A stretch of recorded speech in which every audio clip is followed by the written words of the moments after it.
Hello, friends. Night has already fallen, and the day was long and tiring. And now, it is time to rest. As always, I will tell you a kind legend that once took place in our beloved Middle-earth. So, settle in comfortably, gently close your eyes, and let our journey begin. In the fair valley of Imladris, where waterfalls whispered down silver stairways, and the air was ever cool with the breath of the mountains, a young man walked beneath the birches, his mind stirred like a river in flood. His name, until that very day, had been Estelle, which in the elven tongue means hope. Yet now he knew that this had been but a name of shelter, given to hide a greater truth. For Lord Elrond, who had reared him as a son, had called him to his chamber and spoken words that would change his life forever. "You are Aragorn, son of Arathorn," said Elrond, his gaze steady and grave. "You are the heir of Isildur, the true line of kings long hidden from the world. But the shadow lengthens once more, and your path lies beyond these walls. The wild will be your teacher, the Dunedain your kin, and hardship your proving." Aragorn had bowed his head, his heart both proud and burdened.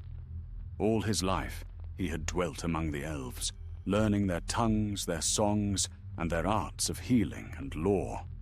Yet beyond the borders of Rivendell lay lands untamed, weathered hills, forests prowled by wolves, and ruins haunted by the darkness of forgotten wars. And it was there that his destiny called him. That night, as the moon rose over the valley, Aragorn stood upon a high terrace and looked eastward. The stars burned cold above the mountains, and for the first time he felt the vastness of Middle-earth pressing upon his heart. He was no longer a child of safety, but a man who must seek his place among the scattered remnants of his people. When dawn came, Elrond's sons, Elladan and Elrohir, awaited him by the great gate. Tall and keen-eyed they were, alike as two stars mirrored upon still water. Their cloaks were grey, their bows long, and in their gaze was both wisdom and sorrow, the kind born from long years of watching evil grow in the dark corners of the world. "You ride with us today, Aragorn," said Elladan, his tone firm but not unkind. "Beyond the Horwell lies the land of your fathers. There you will learn what it means to walk as a ranger of the North." So began Aragorn's first journey into the wild. They rode westward through the narrow passes, where the wind sang like a ghost between cliffs of stone. At first, Aragorn's heart was light with adventure. He marveled at the sweep of the hills and the scent of pine drifting on the cold air. Yet the elves spoke little, their eyes ever scanning the ridges and shadows. The further they went, the fewer signs of peace they found. Trees were blackened by lightning, and in some places the grass grew sickly, as if poisoned by long malice. At the third night's camp, as the fire burned low, Elladan took from his pack a small map drawn upon faded parchment. He traced with his finger a crooked line northward. "Here lies the Etten Moors," he said, his voice quiet.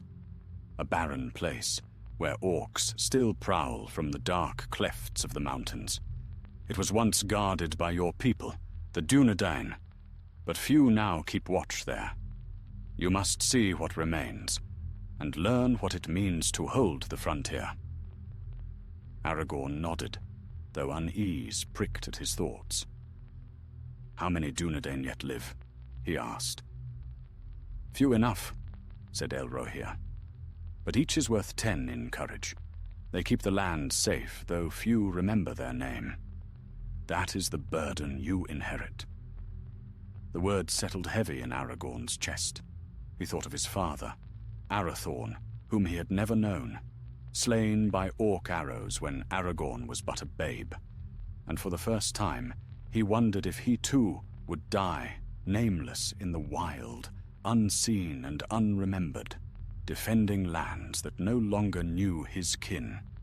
On the 7th day, they came to the edge of the Weather Hills. The wind was sharp, and far below stretched leagues of empty heath, broken only by the ruins of ancient watchtowers. From one such tower, Elladan pointed westward. There lies Ufornostirine, the dead city of the kings of old. Once your ancestors ruled there before the North Kingdom fell. Now only stones and shadows remain. They camped that night near a cold spring. As Aragorn tended the horses, a faint sound reached his ear, a distant cry, wild and brief, echoing through the hills. He straightened at once, hand on his sword hilt. Elrohir was beside him in a heartbeat. "You heard it?" "Aye," Aragorn replied softly. "A cry, perhaps of a man, or a beast in pain." The twins exchanged glances. "Orc sign, perhaps," murmured Elladan. "They grow bolder in these parts." Without further word, the elves moved swiftly into the darkness, and Aragorn followed. The moon was veiled by cloud, and the land lay dim as they climbed a ridge of broken rock. From beyond the crest came a faint flicker of firelight and the coarse laughter of harsh voices. They crept forward. Below them, in a shallow dell, a band of orcs crouched around a smoking campfire. Among them lay the body of a man, bound and blooded, his cloak torn, his face pale in the fire's glow. Aragorn's hand tightened on his sword. His heart pounded, not from fear, but from something deeper, fierce and new. The moment he had dreaded was upon him. He looked to Elladan, who met his gaze and nodded once. "Now," whispered the elf, and like shadows loosed from the dark, they fell upon the foe. Steel whispered in the dark. Aragorn leapt down the ridge beside Elladan and Elrohir, and the three struck swift and silent as hawks diving upon prey. The orcs had no time to cry warning. One fell with an arrow through its throat. Another was cloven by Elrohir's curved blade before it could rise from the firelight. Aragorn's sword flashed pale, catching the light of the flames. His stroke was strong, but not yet sure. Still, the edge bit deep. When the last of the orcs turned to flee, Elladan drew and loosed in one motion, and the creature fell thrashing among the stones. Then the night was still again, save for the hiss of the dying fire and the harsh breath of men and elves. Aragorn stood, chest heaving. He had slain his first foe. The smell of iron and smoke filled his nose, and for a long moment he could not speak. "You did well," said Elladan quietly, resting a hand on his shoulder. "You kept your courage. That is the first lesson of the wild, to master fear and to act." Aragorn nodded, though his heart was troubled. It was one thing to dream of valor, another to feel life end beneath one's blade. Yet even as he looked upon the slain, his gaze fell to the man lying bound among them. He was alive. They cut his bonds and lifted him gently. He was a ranger, older and bearded, his grey cloak torn and blackened by smoke. His eyes fluttered open, and when he saw them, a faint smile crossed his lips. "By the valor, Elrond's sons, I thought my time had come." "Peace, dear Hel," said Elladan. "You live yet. The orcs are slain." The man's gaze turned to Aragorn, who knelt beside him, pressing a cloth to a wound on his arm. "And who is this young hawk?" Aragorn hesitated, but Elrohir spoke for him. "He is one of your own kind, though you knew it not. Aragorn, son of Arathorn." The ranger's eyes widened. For a moment he seemed to forget his pain. "Then the line endures," he murmured. "I was with your father when he fell. You bear his look, lad, stern and steady. You have his hands as well. May they be as steadfast." Aragorn bowed his head, humbled and silent. They carried Dirhol to a sheltered hollow nearby and tended his wounds. By morning he could stand again, though weak. When the first light touched the hills, he sat with Aragorn and spoke in a low voice. "Long have we watched these lands," he said. "Few know of us now, but we keep the enemy's servants from the villages and the roads. It is a hard life, and a lonely one, but it is ours, and it will be yours too, if you have the heart for it." Aragorn met his gaze. "I mean to learn, whatever it may cost." Dirhael smiled faintly. "Then listen well. A ranger must be unseen when danger walks, and swift when action calls. The land itself must become your ally, the wind your messenger, the stars your map, and silence your friend." So began Aragorn's first lessons in the wild craft of the Dunedain. For many days he rode with the twins and Dirhael across the northern hills, learning the hidden signs the rangers carved upon stones and trees to mark safe paths or perilous ground. He learned to follow the faintest track, to walk without sound, even through fallen leaves, and to find his way by the scent of the wind or the gleam of starlight on distant ridges. Often they moved without fire, sleeping beneath the open sky with only their cloaks for warmth. Nights were long, and the cries of wolves echoed far away across the moors. Yet Aragorn's heart grew strong within him. Each dawn he felt more a part of the wide, untamed world. One evening, as the sun sank red over the hills, they reached a ruined watchtower, an old stronghold of the North Kingdom, half buried in ivy and moss. Its stones were cold and cracked, yet a faint memory of glory clung to it, as though the very air still held the voices of kings. "This was Amon-Sul," said Eladan softly, "once the greatest of the northern watchtowers. From here your forefathers guarded the borders of Arna. Now it lies silent." Aragorn touched the weathered stone, tracing the marks of long-vanished hands. "I feel as though I have come home," he murmured. That night they camped within the tower's broken walls. The stars wheeled overhead, and Aragorn sat apart from the others, gazing into the embers of the fire. A thought stirred within him, strange and new. He had always known himself to be apart, a fosterling among elves, but now he felt the weight of a greater belonging. This land was his inheritance, in ruin though it was. Elrohir came to sit beside him. "You look troubled." "Only thoughtful," Aragorn said. "All my life, I have dreamed of noble deeds and the glory of old days. Yet here I see only ruins and loneliness." "Do not mistake silence for emptiness," said Elrohir. "The Dunedain keep the memory of what was.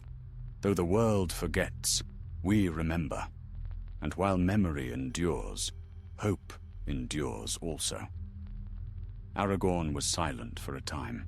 Then he said, "You and your brother have guarded these lands for many years. Have you never grown weary of it?" Elrohir's eyes glimmered in the firelight. "We are weary, often. But we have chosen this path. For the shadow still stirs in the east, and if none hold the wilds, evil will creep once more into every valley. You will see it soon enough, Aragorn. The world is changing again." The next morning, as they prepared to leave, Dirhael discovered fresh tracks near the tower's base. Booted feet, many of them, pressed into the damp earth. The signs were recent. "They move southward," he said grimly. "A war band. Too many for wandering stragglers." Eladan's brow darkened. "We must learn their purpose. If they march towards the Bree-land, we cannot let them pass." So they followed the trail, swift and silent. For 2 days they shadowed the orc band across the barren heaths until at last they came to a ravine choked with bramble and mist. There, at dusk, they saw smoke rising from the mouth of an ancient ruin, a place once built by men, now defiled by filth and carrion stench. Dirhael knelt and studied the ground. "There are more than a score of them," he whispered. "Too many for open battle." Elladan turned to Aragorn. "Here lies your test, son of Arathorn. What would you do?" Aragorn looked upon the ruin. His pulse quickened, but he forced himself to think. The orcs had made their camp deep in the ravine. The approach was narrow. "If we strike by day, the sun will be our ally. We can drive them into the open, scatter them before they find cover." Elrohir nodded approvingly, spoken like one who has learned to read the land. "We shall see if your plan holds." That night they waited beneath the stars, readying their weapons in silence. The moon rose thin and white over the hills. Aragorn lay awake, listening to the faint rustle of the wind through dry grass. Sleep would not come. His thoughts turned to Rivendell, to the voice of Elrond, and the light of Arwen Undomiel in his memory, distant and fair as the evening star. Before dawn, the company moved.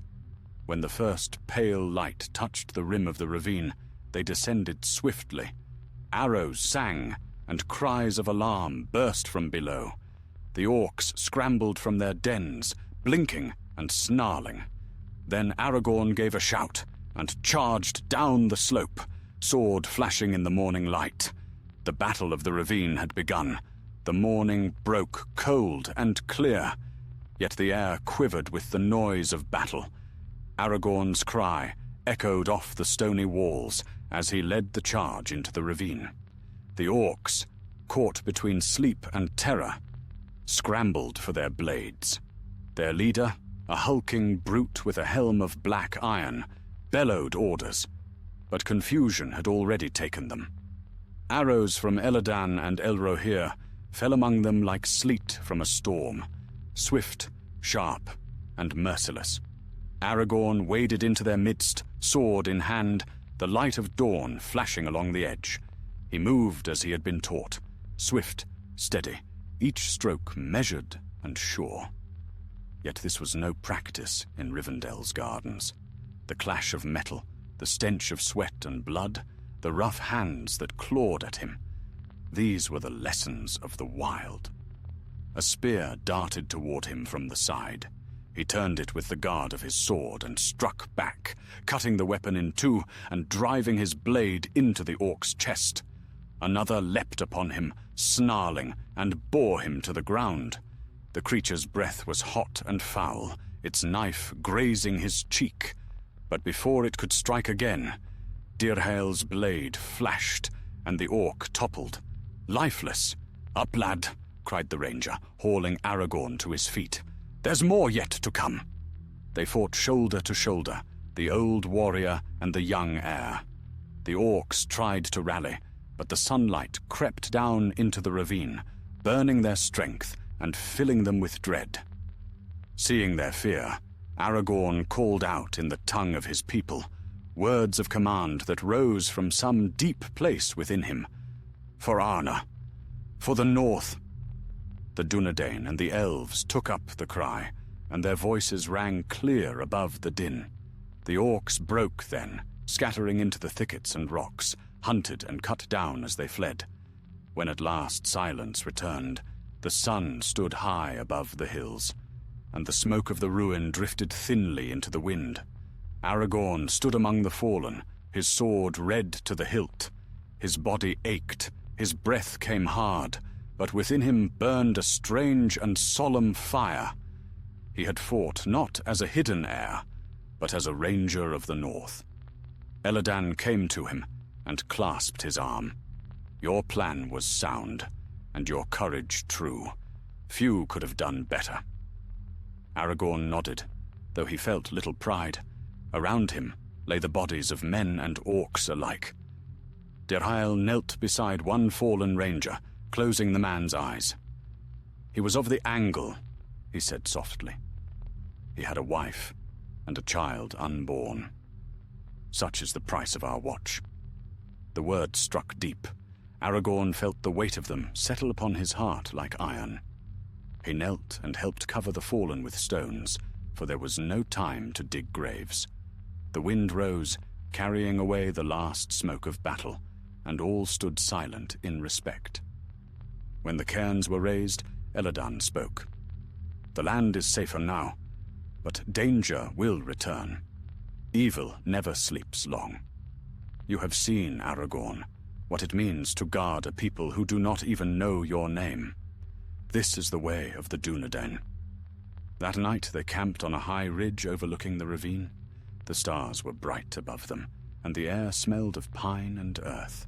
Dirhael's arm was bound with a strip of cloth, and he sat close to the fire, sharpening his knife. "You fought well today," he said to Aragorn. "But remember, strength alone doesn't make a ranger. You must learn patience as well, and silence. There will be times when your sword must remain sheathed, though your heart burns to strike." Aragorn looked into the flames. "And when that time comes, how shall I know it?" "You will know," Dirhael replied, "because your duty will tell you so." The words lingered with him through the long night. He lay awake, gazing at the stars and listening to the quiet breathing of his companions. Far away, a wolf howled, a long, mournful sound that seemed to echo the burden in his heart.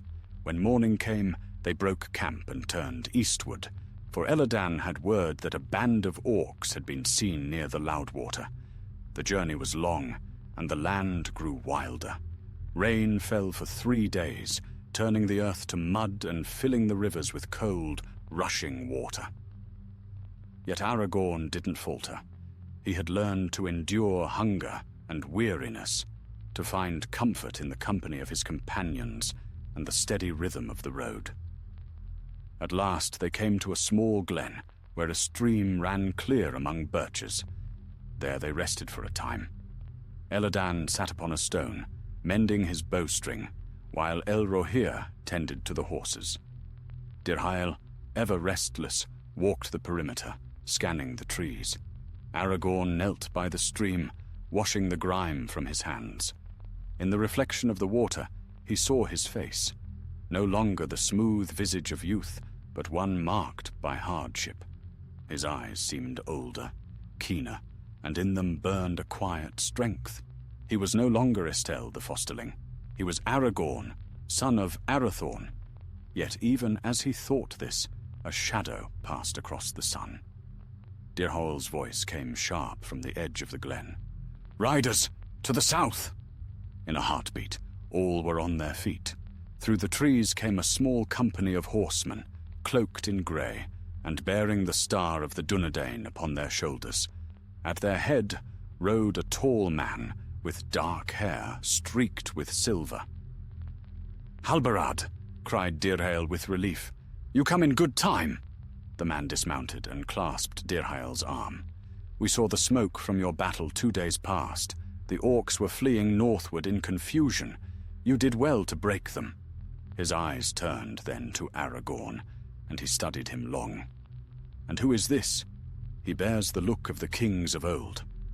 Elladan stepped forward. "He is Aragorn, son of Arathorn, long hidden for his safety. He walks now among his kin for the first time." Halbarad bowed his head slightly. "Then our hope has indeed returned. My lord, the Dunedain are few, but we are yours to command." Aragorn felt a heat rise in his face. "I am not yet fit to command such men," he said quietly. Halbarad smiled. "Leadership is not a crown to be worn, but a fire that burns within.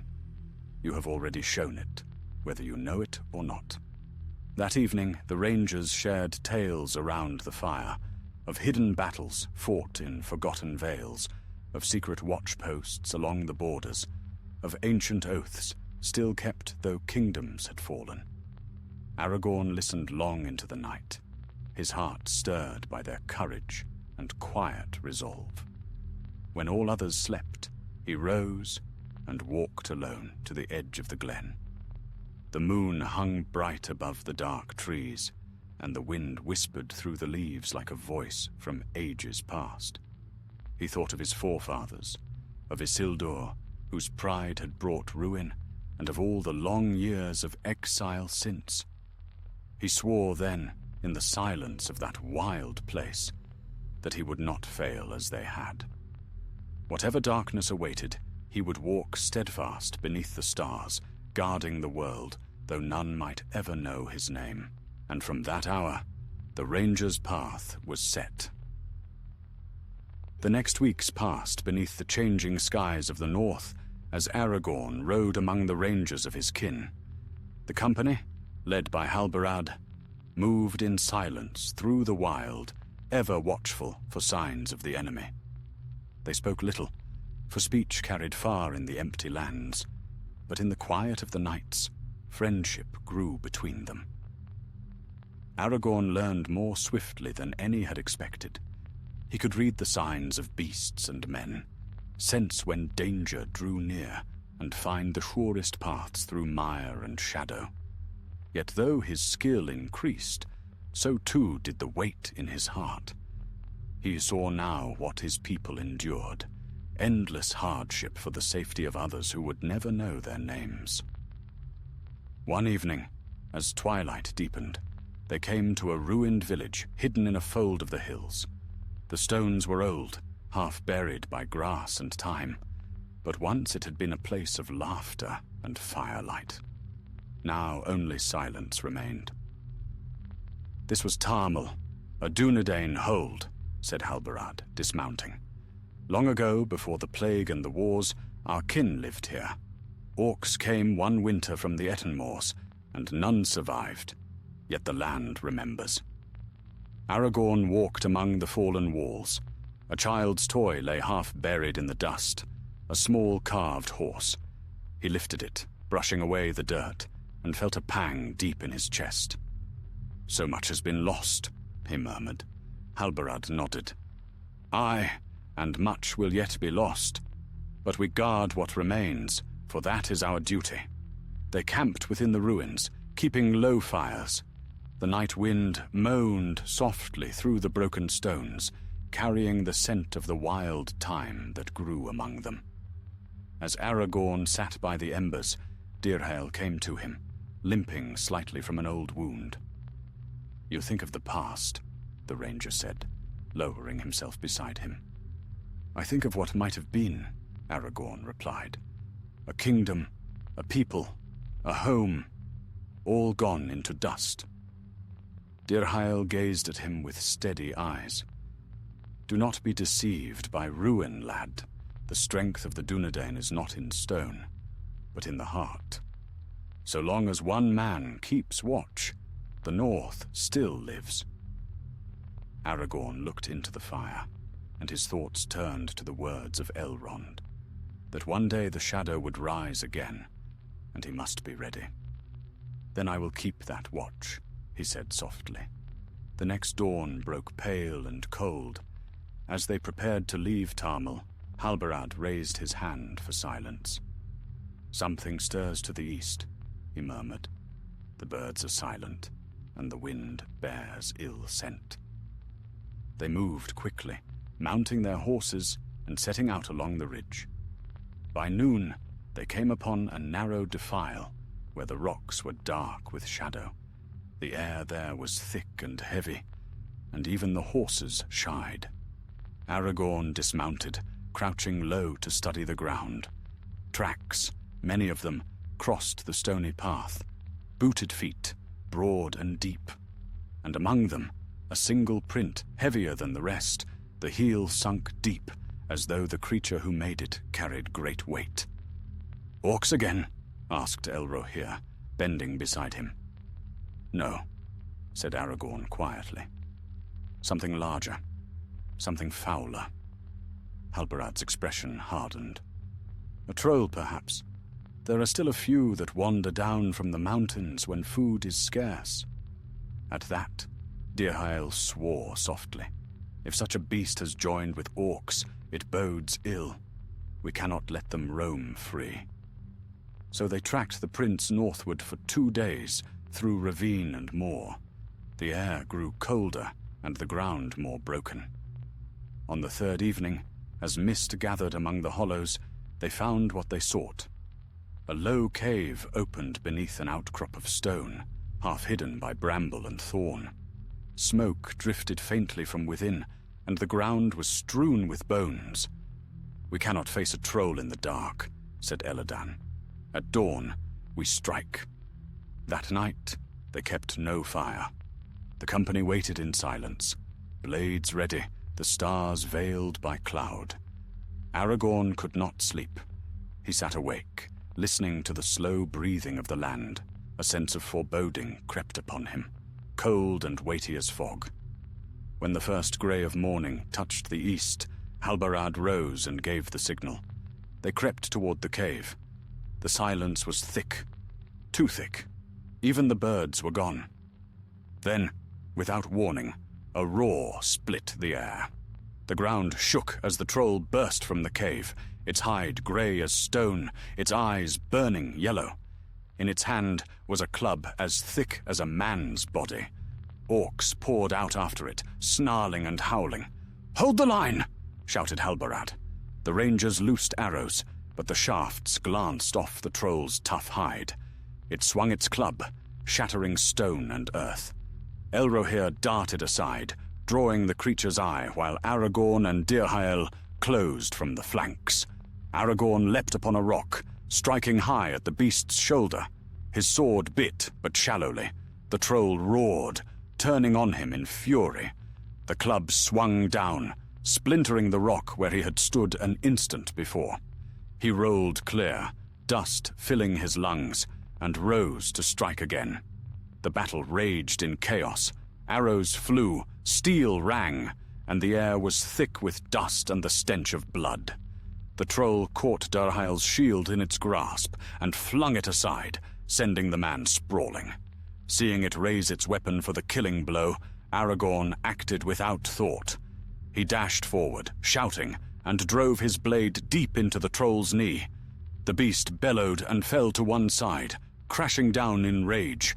Elladan's arrow found its eye then, piercing deep, and the monster toppled with a final shuddering roar. Silence fell. Only the wind stirred the grass. The orcs that remained fled, shrieking into the north, pursued by arrows, until none were left alive. Aragorn knelt beside Dirhael, who lay pale but breathing. "You'll live," he said, though fear gripped him. Dirhael gave a faint grin. "Aye, thanks to you. You're your father's son, lad. Brave, and too reckless by half." Aragorn laughed softly despite himself. "Then I shall take that as praise." Halbarad came, resting a hand upon his shoulder. "You have done what few men could, Aragorn.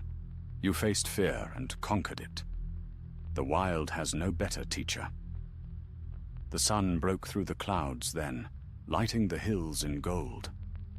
The troll's body lay still, already turning to stone under the light.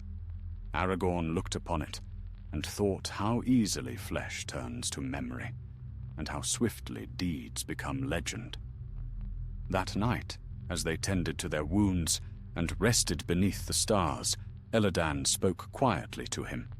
"You have learned much, Aragorn, but the greatest lesson of all is still to come." Aragorn looked at him. "And what is that?" Elladan's gaze was grave. "To bear loss and not falter, to walk in darkness and keep hope alive. The shadow grows in the east, and soon the test of all hearts will come." Aragorn said nothing. He watched the stars flicker above the dark hills, and though his body was weary, his spirit stood tall within him. The wind carried the scent of distant rain, and in its whisper he heard the voice of the land itself, stern, sorrowful, and steadfast. He was no longer merely learning to be a ranger. He was one, and though the road ahead stretched long and perilous, he would walk it unflinching, beneath the banner of his people and the stars of the north. The summer waned over the northern wilds, and the long days of Aragorn's wandering grew into weeks, then months. The company of rangers had scattered to their secret paths, guarding borders unseen, for evil seldom slept. Aragorn rode now with only Halbarad and Dirhael beside him, ranging the weathered lands east of Bree, where forgotten roads wound between hills clothed in heather and thorn.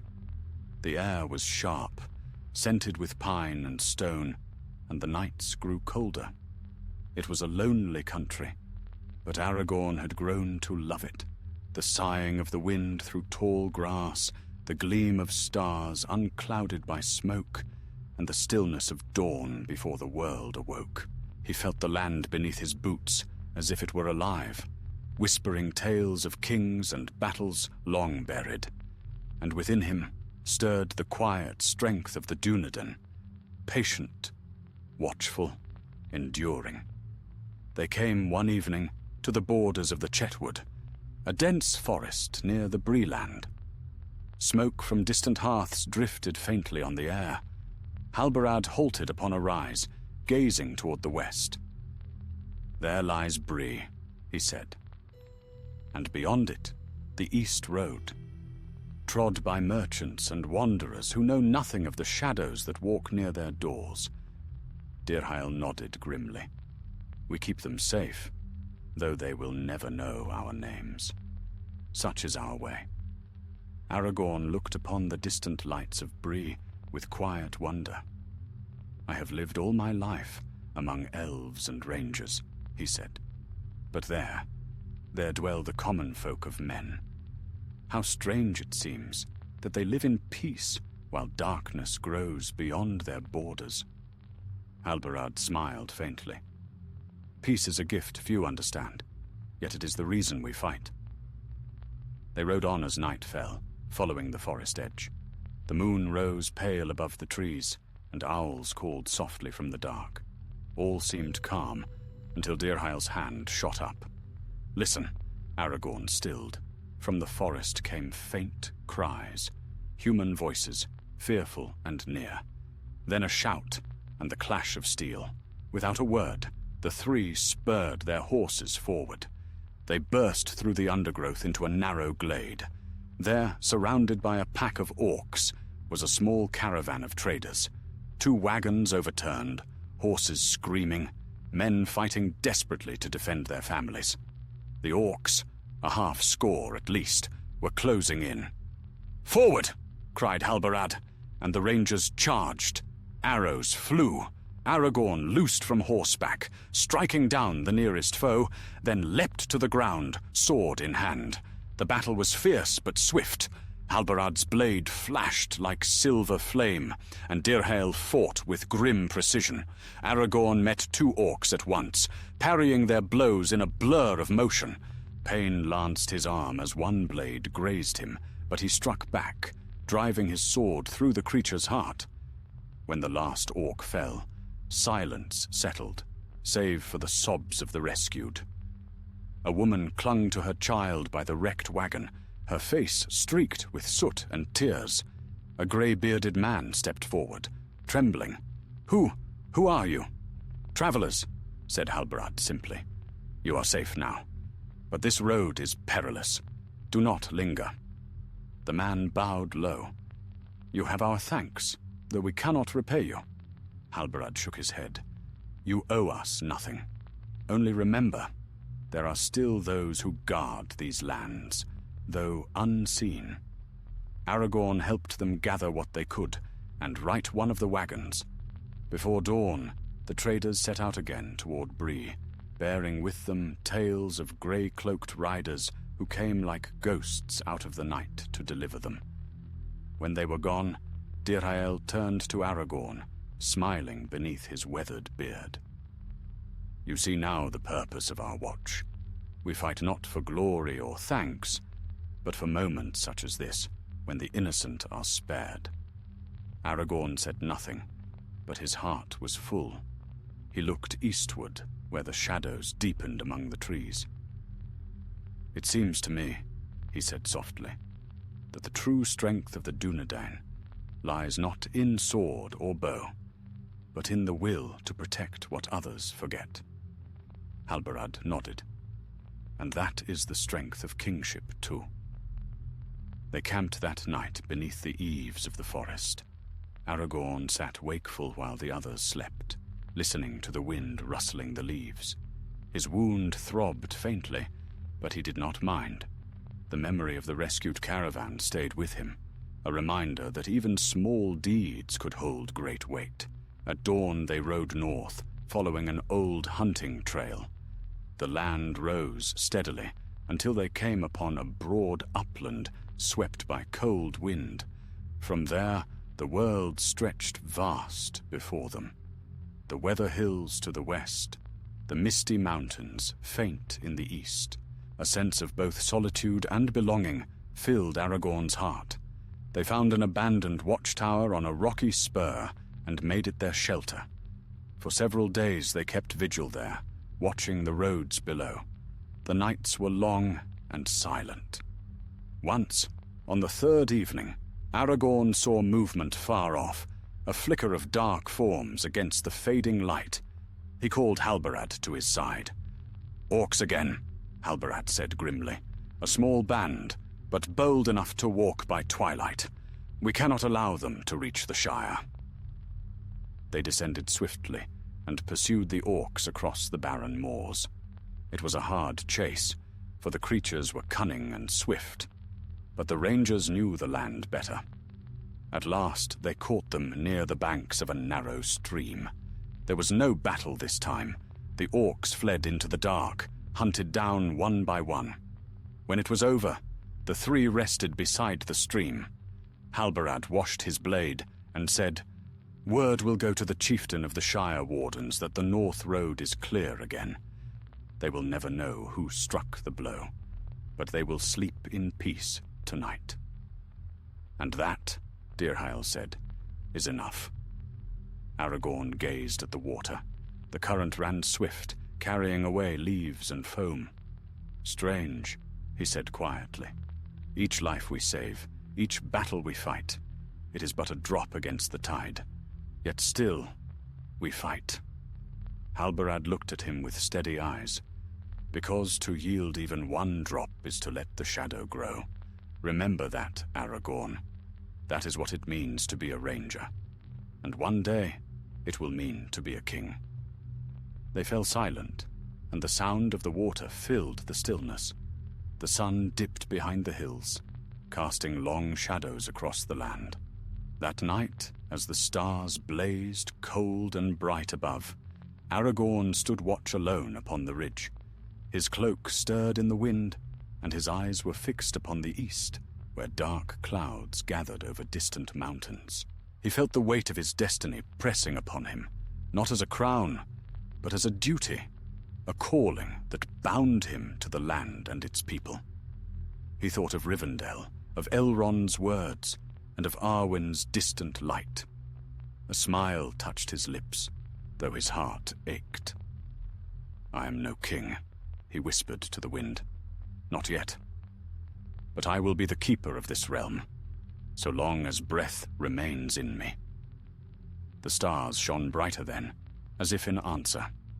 And so, beneath their eternal light, the young ranger kept his vigil, unseen, unsung, yet steadfast as the stones of the north. Autumn deepened across the north. The heaths turned golden and brown, and mists crept through the valleys at dawn. Aragorn and Halbarad rode the wilds together, ranging far beyond the settled lands. The air grew colder with each passing week, and flocks of dark birds wheeled southward before the coming of winter. They camped by ruined towers and forgotten barrows, keeping watch upon the roads that few now dared to travel. In every lonely place, Aragorn felt the weight of ancient days, the echo of the kingdoms that had been, and the silence of the years that had buried them.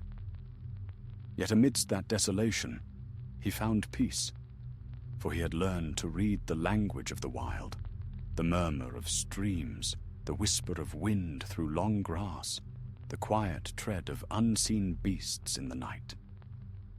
One evening, as the sun bled red over the hills, Halbarad kindled a small fire among the stones of an old fort. Its walls, crumbled and ivy-clad, had once guarded the northern marches of Arda. Aragorn sat beside the flame, sharpening his sword. Halbarad watched him in silence for a time. "You are quick with the blade," he said at last. "Yet a ranger's strength is not only in his arm. Tell me, Aragorn, what have you learned since you first rode from Rivendell?" Aragorn thought for a moment. That courage without wisdom is folly, that mercy has greater power than wrath, and that hope, though it may waver, must never die. Halbarad smiled faintly. "Aye, those are lessons worth keeping. But you have not yet learned patience. The wild teaches slowly, and even kings must wait their time." Aragorn looked up at the darkening sky. "Then I shall wait, but not idly.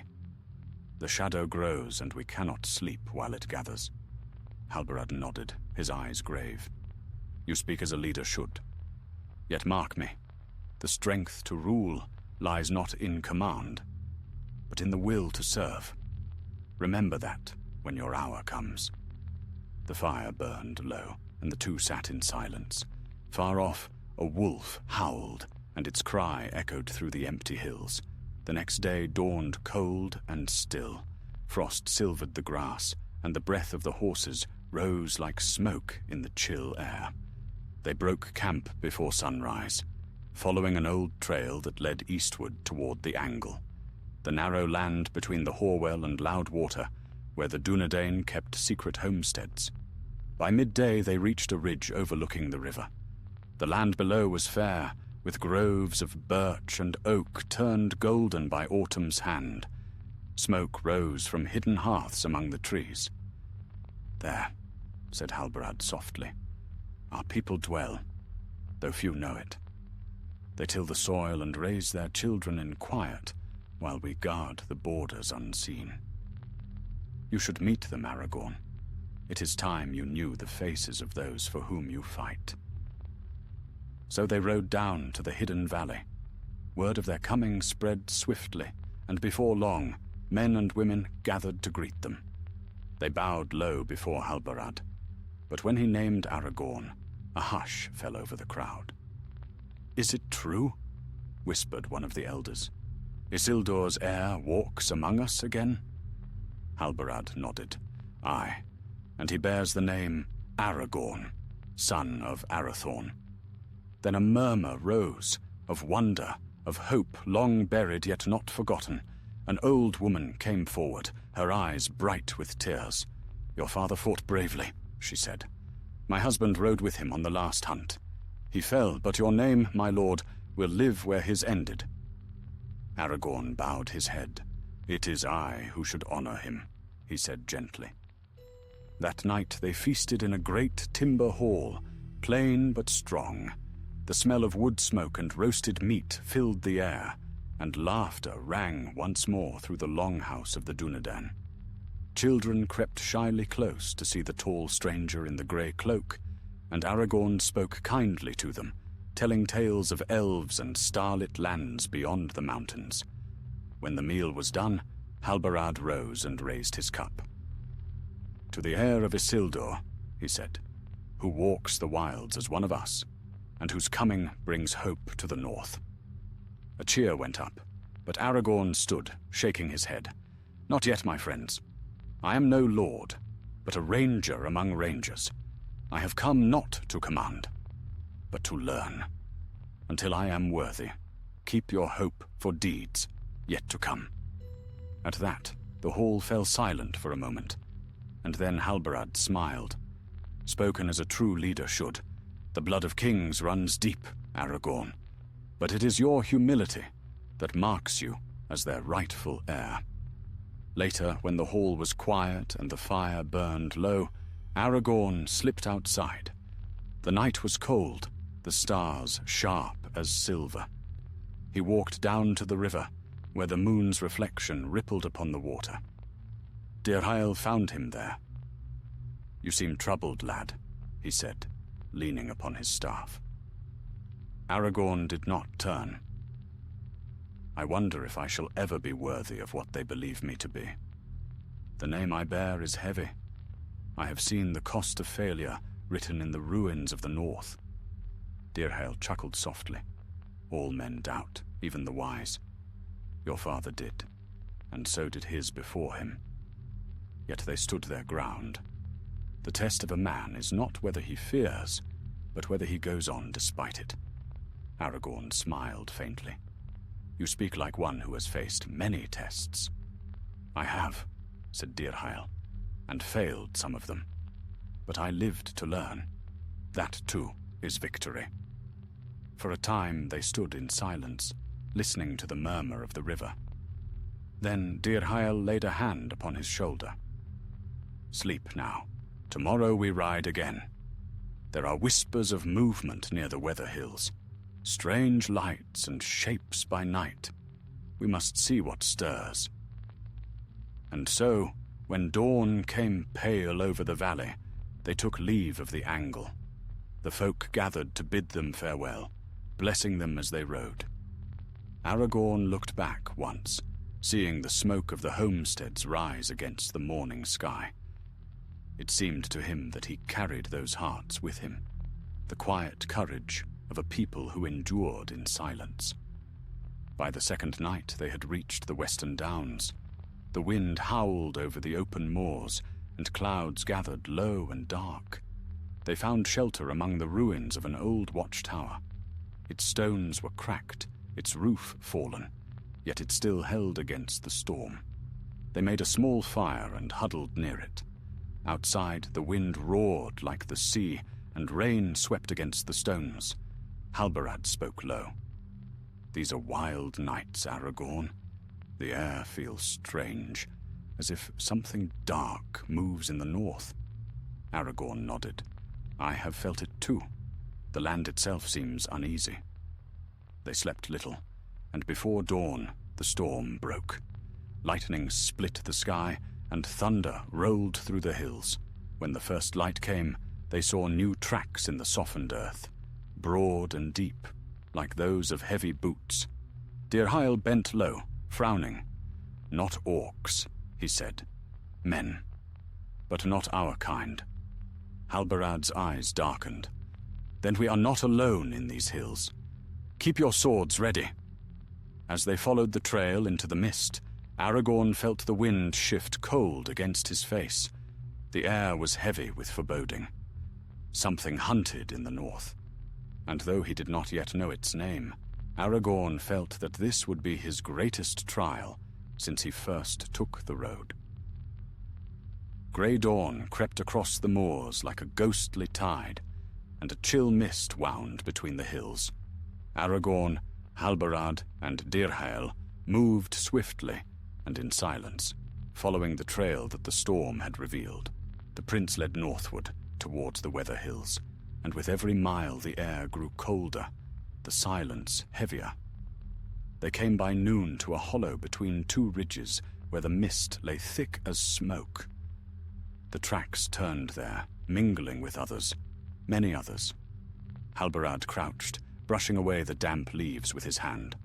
A war band, he said grimly. Not orcs, but men. And these are no free folk. See the nails in their boots, the pattern of their stride. These are men of the south, trained to march in unison. What business have they here, so far from the road? Aragorn studied the ground beside him. They pass often, he murmured. See how the grass is pressed flat. This is no single patrol. There's a camp nearby. Dirhael rose, scanning the mists. Then we must find it, and learn what purpose brings strangers into the north.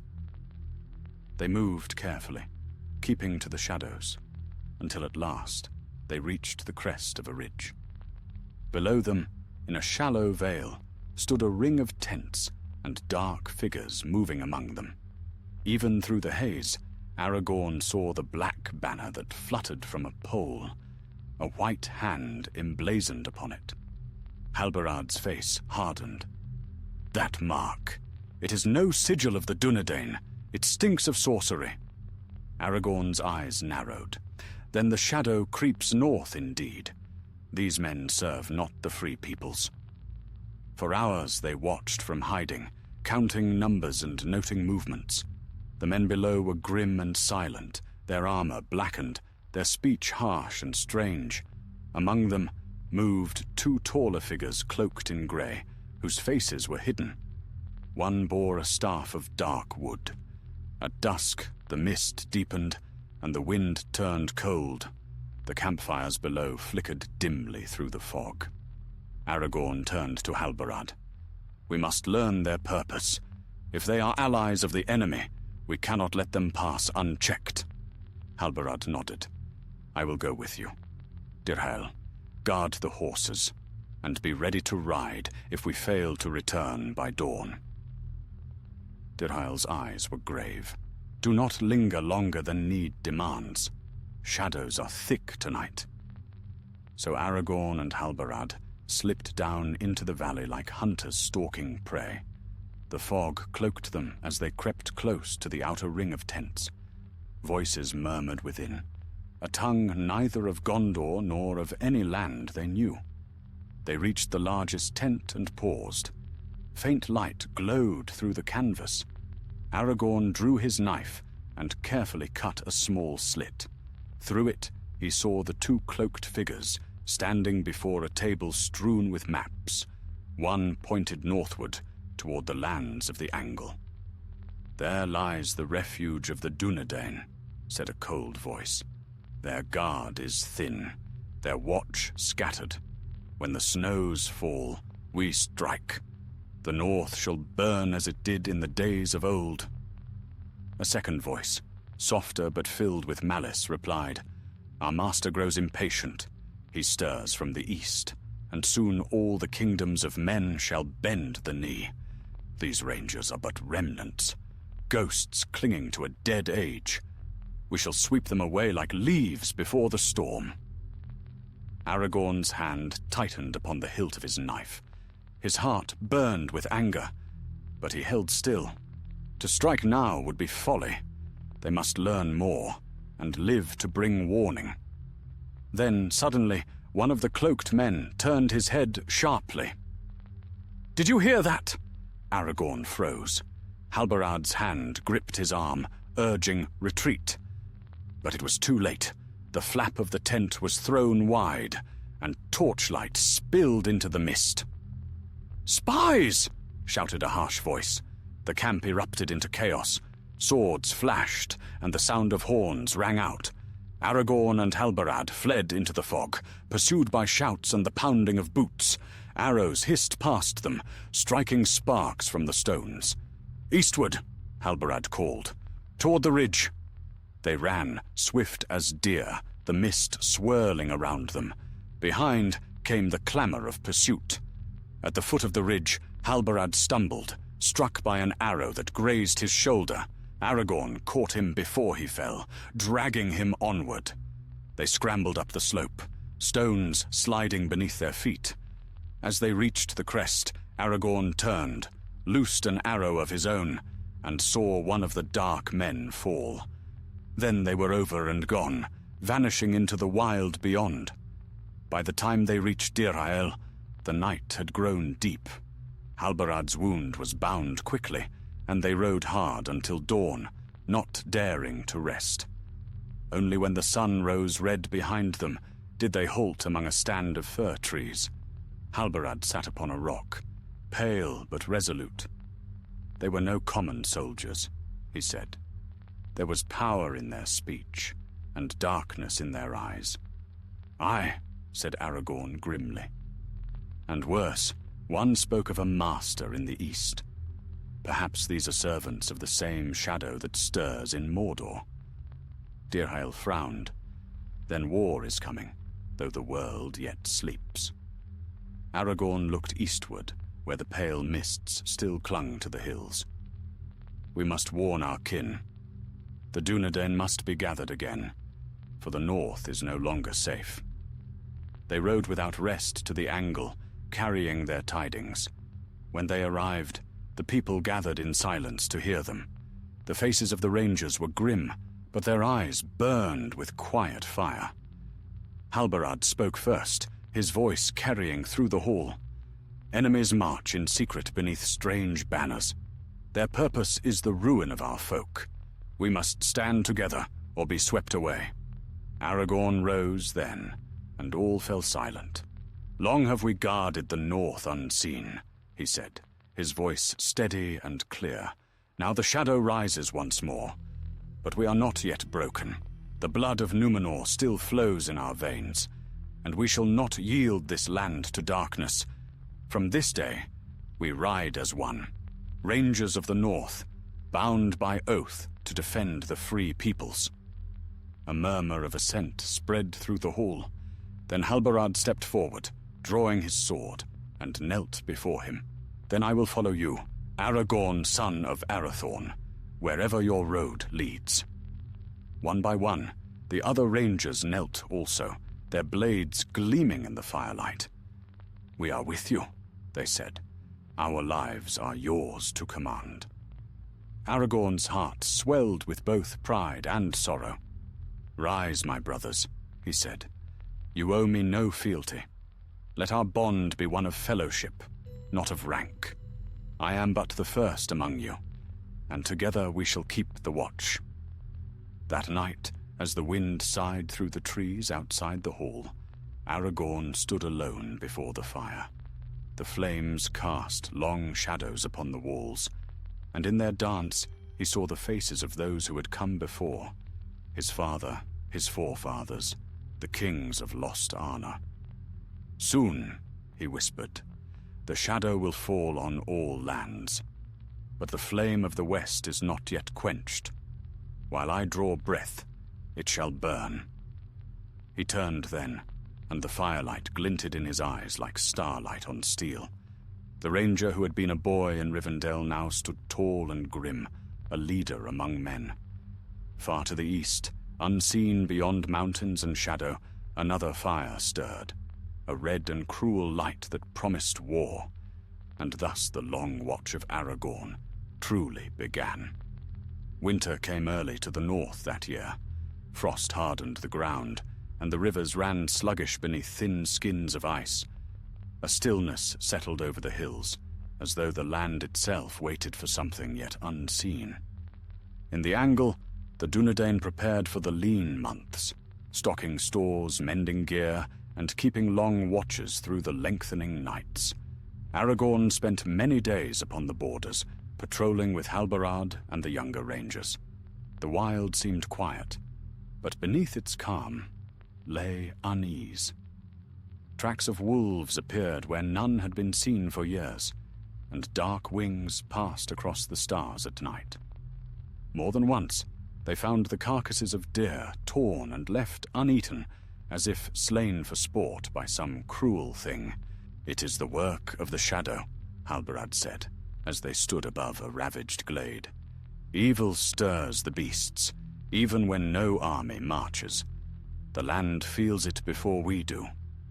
Aragorn knelt, tracing the deep gouges in the frozen earth. These marks are not of wolves, he murmured. Whatever made them was larger, and walked on two legs.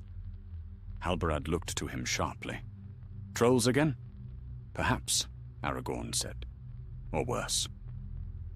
That night they camped upon a ridge beneath a stand of wind-bent pines. The air was bitter, and snow began to fall in thin, drifting sheets. They set no fire, for the land was too watchful, but sat wrapped in their cloaks, listening to the whisper of the storm. At length, Halbarad spoke. Do you ever tire of this road, Aragorn? Of endless vigilance, of battles none shall ever sing? Aragorn smiled faintly. There are moments when I wish for peace, yes. But peace, bought by neglect, is not peace at all. I have seen the cost of silence in the ruins of my people. So long as I breathe, I will not see it fall again. Halbarad nodded. Then we are alike. The world may forget the Dunedain, but we remember it still. For a long while they said no more. Snow thickened, muting all sound, and when dawn came, It found the wilds white and hushed. 3 days later, word reached them of a missing patrol. 2 rangers who had gone north toward the Weather Hills and not returned. Aragorn chose 4 companions and set out at once. The sky hung low and grey, and wind swept across the moors like the breath of ghosts. They rode hard until nightfall, then made camp near the broken crown of Aemon Sul, the ancient watchtower where Aragorn had once stood as a pupil of Elladan. Its stones loomed black against the snow, the ruins of forgotten watchfires glimmering faintly beneath the frost. While the others rested, Aragorn climbed to the summit. The wind struck cold against his face, but he stood unmoving, gazing eastward. In that lonely hour he felt the weight of centuries, the unbroken line of kings and wardens, the long decline of the north, and the burden that was now his to bear. Halbarad joined him quietly. "You look far, my friend." "I look for what once was," Aragorn replied, "and for what may yet be. The world grows darker, Halbarad, but even in shadow, light endures." Halbarad gave a grim smile. "Then may we live long enough to see it dawn again." The next morning they found the first signs of the missing men. A broken arrow half buried in snow, and nearby the mark of a struggle. Blood stained the frost, frozen black. They followed the trail northward into rough country, where cliffs rose steep and jagged. The prince led to the mouth of a narrow gorge, dark and still. "Be wary," Aragorn said softly. "The air here feels wrong." They entered the gorge single file, swords drawn, boots crunching faintly on snow. The passage wound between high walls of stone until it opened suddenly into a hollow. There, scattered among the rocks, lay the remains of their kin. 2 rangers, slain and mutilated. Halbarad knelt, his face hard as stone. They fought to the end. Aragorn bent beside him, his hand closing upon a broken sword. "And not against orcs," he said. "These wounds were made by steel." "Men, then," muttered one of the others, his voice bitter. "Southron allies, perhaps, the same that bore the White Hand." Before Aragorn could answer, a sound reached them, a faint scraping, the echo of boots on rock. In an instant, they were on their guard. Shapes moved above them on the cliff, dark against the pale sky. Then arrows hissed through the air. One struck the ground near Aragorn's foot, another clanged against a shield. "Ambush!" shouted Halbarad. The rangers scattered for cover, returning fire. From the heights poured their enemies. Dark-clad men with cruel eyes, wielding curved blades. The fight was fierce and close. Aragorn met one of the foes head-on, parrying blow after blow, until at last he drove his sword home. Another came behind, but Halbarad's spear took him through the side. The battle turned quickly, once the first shock passed. The Dunedain fought with the silent fury of men defending their own fallen. When at last the last of the attackers fled, disappearing into the northern mists, 4 of the enemy lay dead, and one, wounded and bound, remained in their hands. They dragged him to the center of the hollow. He was pale, his lips blue with cold, but his eyes burned with malice. "Who sent you?" Aragorn demanded. The man spat blood and gave a cruel smile. "You guard ghosts and ruins, Northling. Soon none shall remember your name. The eye has turned toward you, and where it falls, no hope endures." At that, Aragorn's heart turned cold. The eye. The name carried dread like poison. But before he could speak again, the man gave a sudden cry and fell still, dead by his own will or by some spell set upon him. A black mark spread upon his neck, and smoke rose faintly from his lips. They buried their dead and the traitor alike beneath stones, for the snow was too deep to dig. As the wind keened across the cliffs, Aragorn stood long in silence, his cloak whipped by the storm. Halbarad came to him. You heard his words?" "Aye," said Aragorn. "The eye turns north. Sauron's servants move beyond Mordor now. We have little time. Then we must strengthen our watch." Aragorn nodded slowly. "Yes, but not only here. The world grows smaller for us. I must go south soon, to learn what strength remains in Gondor and in Rohan. If war is coming, we cannot stand alone." Halbarad looked at him with understanding. "You will leave us, then?" "For a time," Aragorn said. "But I will return. This is my land, and my people. I will not abandon them." When they rode back to the angle, word of the attack spread swiftly among the rangers.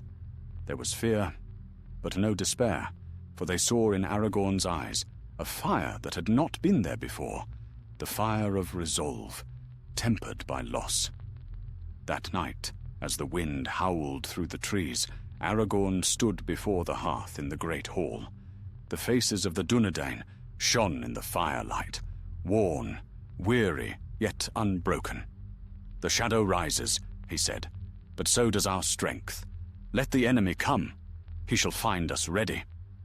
And those who heard him that night said afterward that a strange light shone in his face, like starlight reflected on steel. Outside, snow fell silently upon the dark land, but beneath that frozen calm, hope stirred like spring hidden under winter's heart. For the ranger had learned all that the wild could teach, and his path now led toward greater trials than any he had yet faced. When the snows began to melt, and the rivers broke their glassy fetters, Aragorn gathered the rangers of the north for counsel beneath the ancient birch trees of the angle. The earth was soft beneath their boots, the smell of thaw and wet soil heavy in the air. A low mist clung to the hollows, and far away the waters of the Loudwater roared with spring flood. They came in twos and threes from every corner of Eriador, weather-beaten men with keen eyes and quiet voices, clad in grey and green. Among them were Halbarad, Dirhael, and the sons of Elrond, who had ridden from Rivendell when tidings reached them of the Dark Men and their white-handed banner. When all were gathered, Aragorn stood before them, his cloak stirred by the breeze. "My friends," he began, his voice carrying clear and steady. "The North has not known such peril since the fall of Arna. The shadow grows bold. We have seen it in the hills, in the beasts, and in the hearts of men. But though the storm gathers, we are not yet broken." He paused, looking over the circle of grave faces. "For long years we have watched unseen, guarding lands that know us not. Yet our duty remains. Now, however, we must do more than guard. We must prepare. The time of wandering alone is past. We must stand as one people, one watch." Halbarad stepped forward. "You speak truth, Aragorn. But how shall we stand against a power that moves beyond our sight? We are few, and the enemy's reach grows long." Aragorn's eyes glimmered like steel. "We are few, yes, but we are the Dunedain. Our strength is not in numbers, but in endurance. Our hope lies in unity, and in the courage to act when all others despair. We will strengthen the borders, rebuild the watchtowers, and renew the old signals of fire upon the hills. If darkness moves in secret, we shall move in silence to meet it." A murmur of assent rippled through the gathering. Dirhael lifted his head, his voice rough but resolute. "Then say the word, Aragorn, and we will begin." Aragorn nodded. "So let it be. From this day, the Rangers shall ride not as scattered bands, but as one brotherhood. The flame that burned in the north shall not be quenched." Thus began the renewal of the Dunedain's watch. Over the weeks that followed, men were sent to reoccupy the ruined towers, to mend walls and clear the ancient paths. Hidden posts were built near the Shire, and scouts ranged eastward toward the Misty Mountains. By Aragorn's command, new tokens were made, small silver stars that each ranger wore upon his cloak, a sign of kinship and faith. Aragorn himself rode ceaselessly among them, offering counsel, aid, and courage. Where fear crept, his presence dispelled it. He spoke little of his birthright, but all who looked upon him saw in his face the strength of old kings. Even the eldest among the rangers began to speak of him not merely as chieftain, but as hope renewed. Yet amid the labor and resolve, tidings came that chilled the heart. Travelers from the south brought whispers of unrest in Gondor, of strange servants moving under moonless skies, and of a power gathering again in Mordor. Elrohir, hearing these things, turned to Aragorn one night as they camped beneath the stars. "The hour approaches," he said quietly. "You cannot remain in the north forever. The world will soon call for more than a ranger's watch." Aragorn looked long into the fire. "I know, yet I cannot leave while danger still stalks my people." Elladan, who sat nearby, spoke softly. "Your people will endure, as they always have. But the fate of the West may rest elsewhere. My father foresees war, though few yet believe it. Gondor must be warned and guided. The blood of Númenor runs thin there, but it is your blood also." Aragorn sighed. "You speak as Elrond spoke when first I left Rivendell. Long have I hidden, long have I waited. But if the shadow rises anew, then perhaps the hour of waiting is ended." He rose then, and the firelight caught the silver of his brooch. "Very well. When the watch is secure, I will go south. I will see the White City with my own eyes." The sons of Elrond inclined their heads. "Then our father's will is fulfilled. He said that one day the north and south would meet again in you." In the weeks that followed, Aragorn prepared for his journey. He appointed Halbarad as his lieutenant in the north, giving him charge over the rangers and their hidden strongholds. Together they stood upon a high hill at dawn, overlooking the lands they had sworn to protect. "You will lead them well," Aragorn said. Halbarad's gaze did not waver. "And you will do greater things than this, my friend. The world is changing, and you are meant to walk at its heart." Aragorn clasped his arm. "Keep the watch until I return, or until the stars fall. Whatever comes, let no darkness find the north unguarded." Then he turned southward, taking only a few companions, Elladan, Elrohir, and 2 young rangers eager for the road. They rode swiftly through Eriador, passing the Weather Hills and the Greenway, where the ruins of ancient kings lay half buried in grass. The land seemed vast and lonely beneath the spring sky. At night they camped beside forgotten stones, carved with faded runes. Elladan would tell tales of the elder days, of Beren and Luthien, of Erendil's voyage, and of the pride and fall of Númenor. And as Aragorn listened, he felt the long thread of his heritage stretching back through time like a river to the sea. After many days' ride, they came to Tharbad, the old river crossing now fallen to ruin. The grey flood ran swift and high with snowmelt, sweeping against the remnants of the bridge. They forded with care, the cold water biting at their legs, and camped upon the southern bank beneath a stand of willows. As they sat beside the fire that night, the air heavy with mist, Elrohir spoke. "Beyond these lands lies the realm of Gondor. Once it was the glory of men, but its strength wanes. They hold still the towers of the west, yet the shadow presses upon their borders." Aragorn gazed southward into the dark. "Then I must learn what remains of that glory, and whether it can yet be rekindled." Elladan's eyes softened. "Beware pride, Aragorn. Gondor is proud of its lineage, and they know not that their true king walks unbidden in the wild. Go as a ranger, not as a lord. Earn their trust, as you have earned ours." Aragorn nodded. "I shall take no name but that of Thorongil, the Eagle of the Star. The world is not ready to know who I am. Not yet." The firelight glinted upon his face then, fierce and resolute, and in that moment the sons of Elrond saw not the boy who had once lived among the elves, but the man who would one day stand before armies and command the fate of kingdoms. The wind shifted, carrying the scent of the south, salt and stone, and the promise of far lands unseen. Aragorn stood, his cloak stirring in the night. "Come," he said softly. "The road awaits." And so began his long journey toward Gondor, toward deeds that would make him a legend in the hearts of men.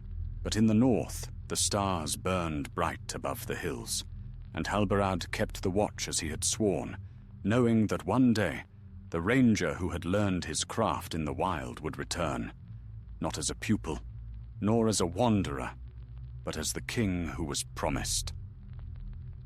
The road to the south was long and empty, winding through lands where the ruins of forgotten ages slumbered beneath grass and moss. Aragorn and his small company rode by day beneath skies heavy with rain, and by night they camped beneath lonely stars.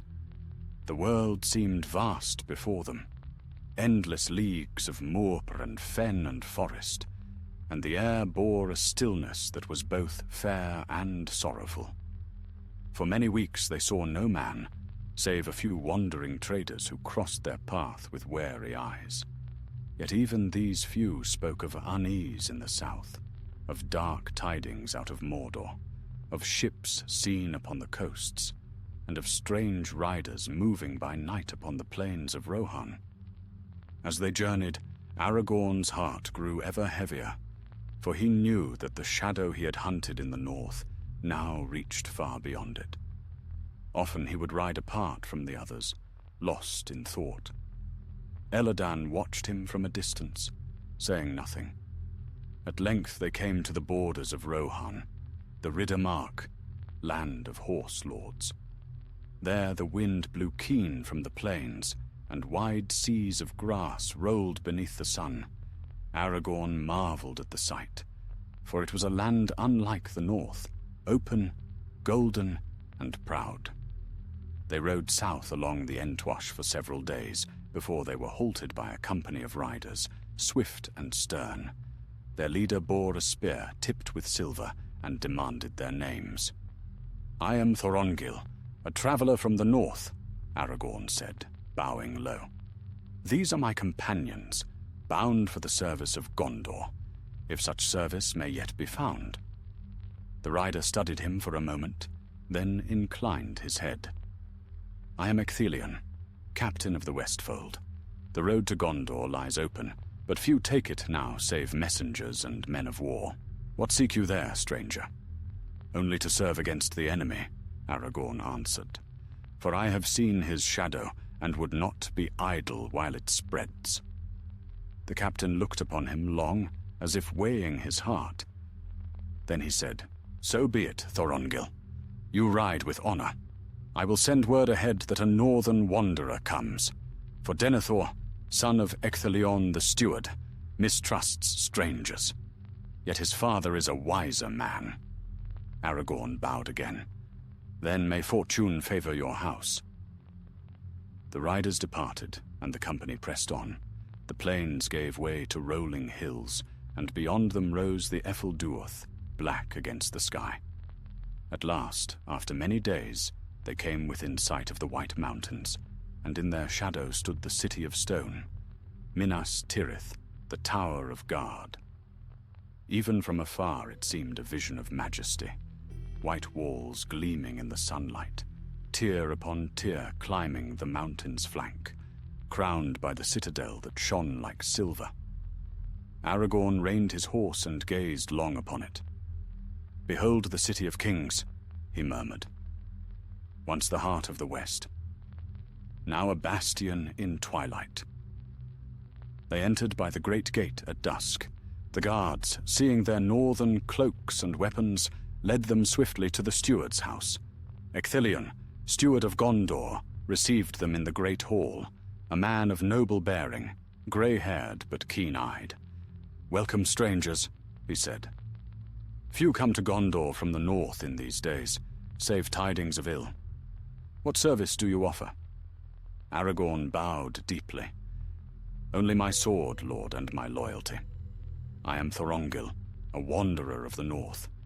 I seek no wealth nor name, only the chance to fight where I may do the most good." The steward studied him with quiet curiosity. "There is something in your speech and bearing that is not common," he said. "You have the look of the Sea Kings in you, Thorongil. Tell me, what is your lineage?" Aragorn smiled faintly. "A long road, and many winters lie between me and the blood of kings, Lord. I am of the north, where men live by the bow and the blade.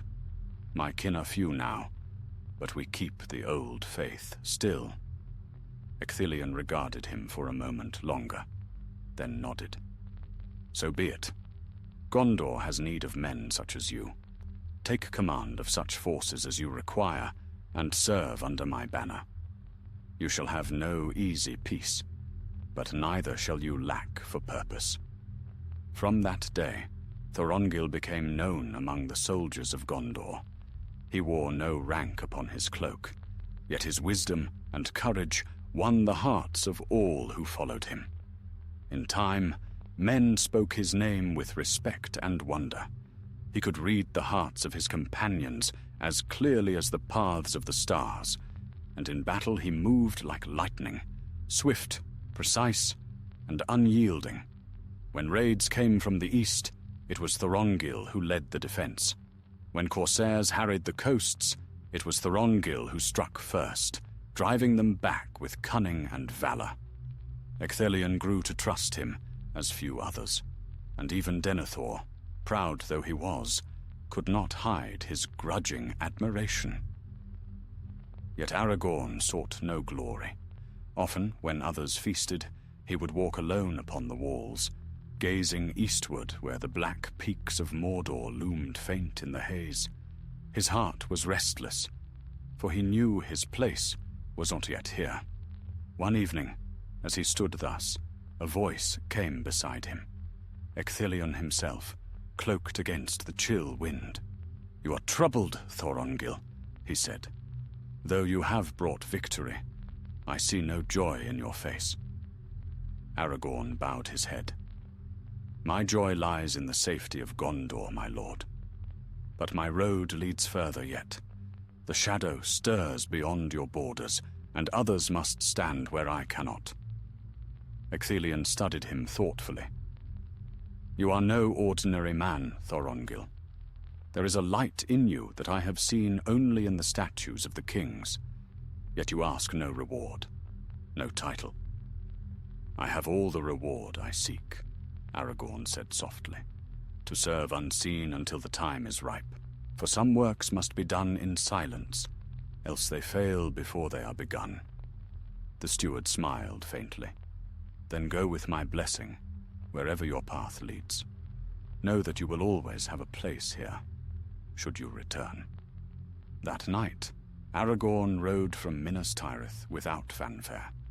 Few saw him go, and fewer understood. Only the stars bore witness as he crossed the Pelennor fields and turned north once more. Behind him lay the White City, gleaming faintly in the dawn. Before him stretched the long road back into shadow. He rode hard through Rohan, pausing only once to look back at the mountains. "Farewell, Gondor," he murmured. "May your towers stand until the end of days. I will come again, though it be long hence." When at last he reached the wild hills of the north, spring had deepened into summer. The forests were green, and the rivers ran bright with snowmelt. At the borders of the Angle, Halbarad met him, weathered and steadfast as ever. "You have seen the south?" Halbarad asked. "Aye," Aragorn said, "and the strength that yet remains there. Gondor endures, but not for long, if the shadow rises unchecked. Halberad's gaze turned westward, toward the fading sun. Then our road is far from ended. Aragorn nodded, his eyes bright beneath the shadow of his hood. No, it is only begun. And so the ranger returned to the north, his heart bound by two worlds, the land of his fathers and the realm he must one day reclaim. But for now he walked once more among his people, the hidden guardian of the wild, patient as the stars and steadfast as the mountains. The years that followed were quiet, though the quiet of a gathering storm. Aragorn dwelt again in the wild lands of the north, where the Dunedain kept their lonely watch. The world forgot the name of Thorongil, but among the rangers his deeds were spoken of in low voices beside the fire, as men speak of legends still alive. Yet he took no pride in them. He was older now, though still in the full strength of his youth, for the blood of Númenor ran long in him. Lines of care marked his brow, but his eyes were clear as mountain water. There was a depth in them that few could meet for long, as though he looked beyond sight into things yet to come. In the angle, the rangers greeted him as their chief once more. Halberad embraced him as a brother, and Dirahael, grey-haired now, bowed before him with quiet pride. "You have walked far," the old ranger said, "and you return as one tempered by both fire and frost. The land will be safer while you dwell among us." But Aragorn's gaze turned eastward to the distant haze that hung beyond the weather hills. "The land will never be safe so long as the shadow endures," he said softly. "It gathers strength again, though hidden. We must prepare." And so he set about strengthening the north once more. He ordered new signal fires raised upon the hills, their stones cleaned and piled high. The rangers trained younger men, teaching them the old ways of stealth and endurance. Hidden refuges were built in the wild for women and children should war come. All this Aragorn oversaw, tireless and calm, though his thoughts often wandered far beyond the borders of Eriador. Sometimes, when night was deep and the stars burned low, he would climb alone to the high places. There he would stand motionless, cloak stirring in the wind, and his mind would travel south, to the white city shining under the sun, to the sea that he had never seen but longed for in his heart. And sometimes, though he spoke it to no one, his thoughts turned to Rivendell, to the fair face of Arwen Undomil, whose memory he bore like a star hidden in his breast. It was during those years that new tidings came from the east. Messengers of Elrond rode into the north, bearing word. The 9 riders, once bound by mortal kingship and cursed with immortality, had arisen again. Their master's will had summoned them forth from shadow, and their presence was felt across all borders. When Aragorn heard this, his heart grew heavy. "The world darkens indeed," he said. "The enemy's servants ride again, and none may now doubt what power stirs in Mordor." Halberad nodded grimly. "Then the long peace is ended." From that day, the rangers were ever on the move. They hunted spies that crept through the wild, guarded the borders of the Shire, and watched the roads that led east. Many of their number fell, but none turned aside. They fought not for glory, but for silence, to keep evil unseen and unspoken by those who lived in peace. In those days, Aragorn moved ceaselessly among them, never resting long in one place. He was their chieftain now in full measure, though few beyond their kind knew it. In Bree he passed as a weathered wanderer, known to the innkeepers as Strider. In truth, his steps carried the weight of kings, though none could have guessed it by his rough cloak or his quiet manner. It was in that guise that he first came to Bree again, many years after his youth. The town had changed little, its wooden gates weathered, its stone houses standing stubborn against time. The people were wary, as all folk are who live near the wild, but they greeted him without fear. To them he was merely another of the rangers who came and went, guarding their borders for reasons they did not ask. One evening he sat in the Prancing Pony, that old inn of Bree, drinking a cup of ale beside the hearth. The fire crackled, and the voices of travelers filled the room. He listened quietly, content to be unnoticed. Yet even there, amid the warmth of laughter, he felt the chill of far-off danger. The talk was of strange things, travelers disappearing on the East Road, black shapes seen by moonlight, and the whisper of fear spreading through the Shire. He paid for his drink and stepped out into the night. The air was cool, and a thin mist lay over the cobbled streets. As he passed the gate, the watchman called, "Safe travels, Strider, but keep your sword near. The world's grown strange of late." Aragorn nodded. "It always has been strange," he said. "Only now men begin to notice." Beyond the walls of Bree, the land stretched dark and silent beneath the stars. He turned eastward along the greenway, his boots soundless on the soft earth. By the time dawn broke, he was far from sight of any house. For many days he traveled thus, passing between lonely hills and deep woods, until at last he came to the hidden camp of the rangers near the Loudwater. There Halbarad awaited him, grave of face. "You were right," Halbarad said. "Darkness creeps north again. We found signs near the Horwell, orc tracks, and the mark of some greater power among them. They move not aimlessly, but by command." Aragorn's eyes darkened.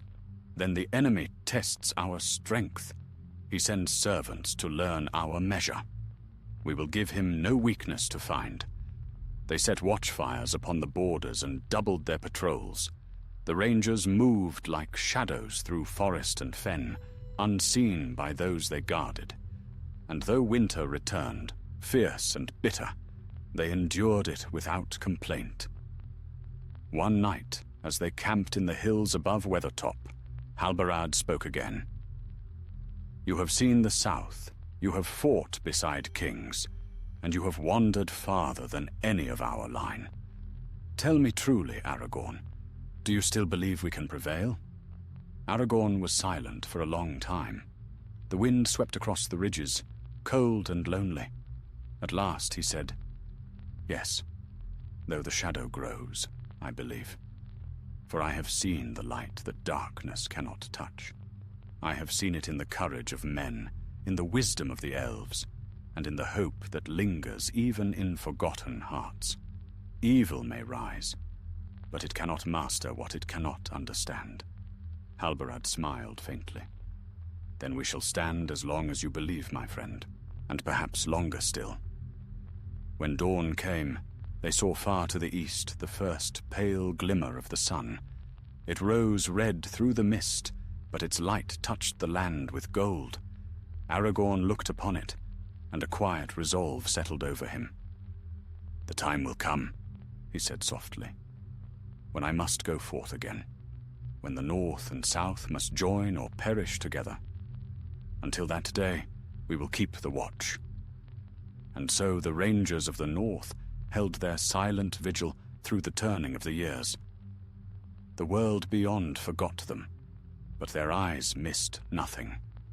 In secret they guarded the Shire and the lands beyond, while their chieftain walked among them, tireless as the wind, patient as the stones of the hills. Yet in the dark places of the east, the enemy stirred, and his servants moved with growing boldness.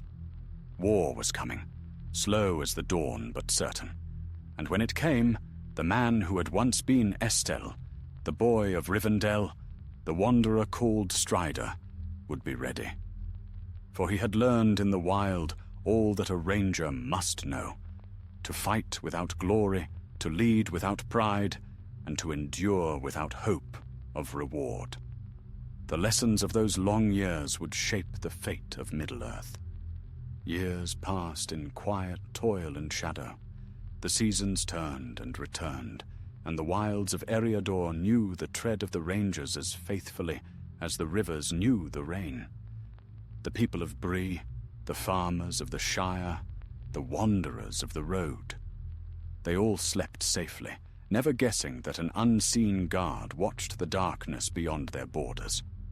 And chief among those guardians was Aragorn, called Strider by the few who glimpsed him in their wandering tales. He moved as the wind across the north, unseen but never idle. When wolves prowled too near the Shire, he was there. When orcs crept down from the hills, their trails ended where his sword had passed. He became a figure of whispers, a tall man in a grey cloak, whose eyes burned like starlight, and whose voice could calm both beast and man. Yet despite the peace he preserved, Aragorn's heart was restless, for he had seen the shadow rise in secret and felt its breath upon the wind. The world slumbered still, but he knew the hour of waking was near. Evil had not been vanquished, only biding its time, and his own time, too, drew closer to the great choice foretold to him long ago. One autumn, when the leaves burned gold upon the birches, word reached the rangers that orcs had returned to the North Downs in greater numbers than before. Farmers near Fornost spoke of night fires on the hills and of shapes moving beneath the moon. Halbarad gathered a company at once, and Aragorn rode at their head. For 3 days they followed the signs, tracks in the wet earth, smoke upon the horizon, and the stench of foul beasts borne upon the wind. On the 4th day, they came to the ruins of Fornost-Irain, the ancient city of kings, long fallen to dust. Broken towers rose from the grass like teeth, and ravens circled above the shattered gates. Aragorn dismounted, his gaze sweeping the silent ruins. "Here," he said, "they make their den among the bones of my fathers." Halbarad's hand tightened upon his sword. "Then we shall cleanse it once more." They moved through the fallen streets, shadows among shadows. The air was heavy with the smell of ash and decay. Within the shell of an old hall, they found the remains of a great fire, still warm. Orc tracks surrounded it, many, more than a score. "They are near," murmured Dirhael. A sudden cry rang out from the far end of the hall, followed by the clang of steel. The orcs had returned, creeping upon them from the tunnels beneath the ruins. In an instant, the quiet city awoke to battle. Aragorn drew his sword, and the ancient blade gleamed with cold fire in the dim light. "For Anna," he cried, and his voice rang through the broken stones. The fight was fierce and desperate. The orcs outnumbered them 2 to 1, but the rangers fought with skill and fury. Halbarad's spear flashed like lightning, and Dirhael struck down foes though blood streamed from his arm. Aragorn moved at the heart of the battle, swift and sure, his blade finding every weakness, every moment of falter. Then a deep roar echoed through the ruins, a sound of hatred and rage. From the shadow of a broken archway emerged a huge orc, clad in black mail and bearing a blade not forged by mortal hand. Its eyes glowed red, and the mark of the white hand was carved upon its breastplate. Aragorn's blood ran cold. Saruman's work, he thought. The shadow has come even to the north. The creature charged. Aragorn met its blow with a crash that shuddered through the ground. Steel screamed against steel. The orc was strong, far stronger than any he had fought before, but Aragorn's will was iron. He gave ground only to strike again, his sword flashing in deadly arcs. "Back to the dark with you!" he shouted. The beast lunged, its blade grazing his side, but Aragorn turned the stroke and drove his sword deep into its chest. The orc fell with a thunderous cry, and its black blood hissed upon the stones. Silence fell then, broken only by the heavy breathing of the rangers. The remaining orcs, seeing their champion slain, fled into the night. Halbarad's voice rang clear. "They run. After them." But Aragorn lifted his hand. "No, let them carry word of their defeat. The North remembers its strength." The rangers gathered the dead and burned the foul bodies of the orcs upon pyres of broken timber. When the flames rose high, Aragorn stood before them, the wind whipping his cloak. "Long have these lands lain in ruin," he said, "but they are not forgotten. While we draw breath, no darkness shall claim them wholly. Here, where the kings of old walked, we will plant hope anew." The others bowed their heads, and the firelight flickered upon their weathered faces. It seemed then that the light of the west, though small, burned fierce against the encroaching dark. When the work was done, Aragorn sat apart upon a fallen stone, gazing across the fields where Fornost once had stood proud. The moon rose behind the clouds, silvering the grass. Halbarad came to him, carrying a flask of wine. "You fought well tonight, my friend," he said, "but your eyes are far away." Aragorn smiled faintly. "Always far away. I think of what was lost, and of what must yet be regained." Halbarad looked toward the fire. "There are few now who could reclaim such things." Aragorn's gaze lifted to the stars. "Perhaps. Yet I am not alone. The free peoples still live, and in them there is courage enough to resist the coming storm. We are small, Halbarad, but not powerless. The smallest fire still gives light." The next morning they departed from Fornost, leaving behind the ashes of the battle. The land was quiet once more, but Aragorn knew it would not remain so for long. The enemy's reach was stretching northward. This had been but a test. They rode east to the Weather Hills, where the wind carried the scent of rain. There Aragorn halted and looked back one last time. "Fornost has slept too long," he said.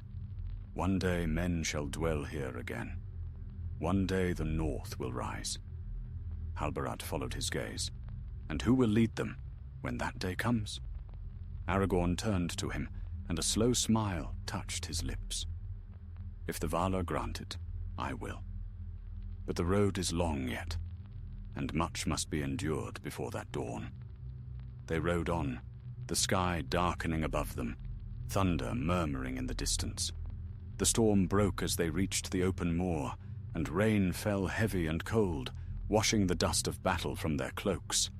Through the curtain of rain, Aragorn's voice carried to his companion. "Let the storm come, Halbarad. We have weathered worse. The night cannot last forever."